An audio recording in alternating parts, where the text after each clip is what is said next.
Let's go! Ayan, natali sa pinakamahabang tulay sa coastal. Nagbabike tayo for the lifestyle.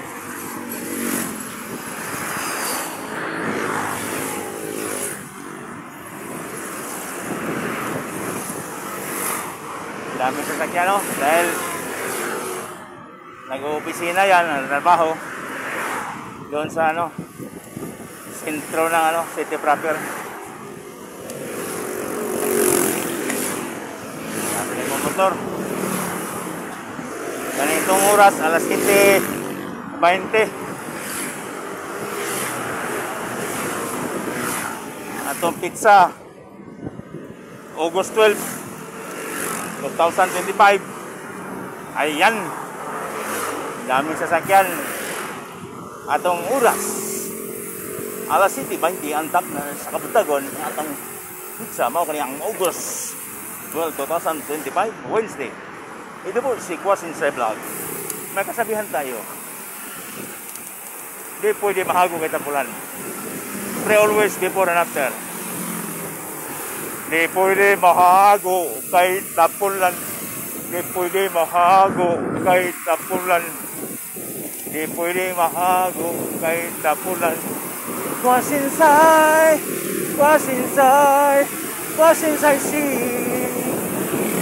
Utnusa 2020, DC20, Kwasinsae si Utnusa DC20, Kwasinsae si Utnusa.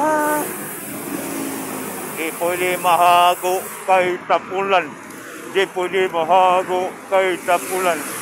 Ayan, may kasabihan tayo, di pwede mahago kay tapulan.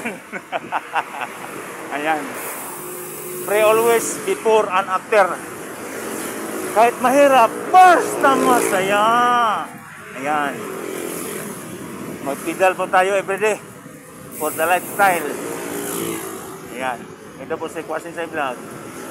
Ayan, ito ang kabaan ng galing sa rotunda ng SM Ikulan sa coastal area papunta ng Bago Crossing. Ang distance niyan dili maubos sa 7.5 yata kilometer. So ang balikan niya 14 nga to sa 15 kilometer. So dalawang balik mo, wala. Isa, pagbalik, 15. Pagbalik mo kaluha, 30 na. Ayan. Kapag linggo, wala talagang sasakyan lumadaan dito. Bike lang at saka tao sa linggo. Dito ang sa Coastal Road ng Davao.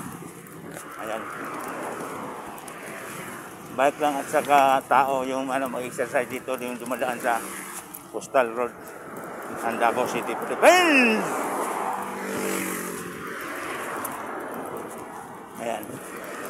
Thank you once again. Ayan, ito po nagtatapos ang ating vlog.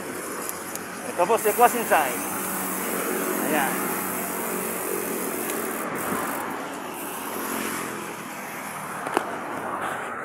Thank you once again. Wow.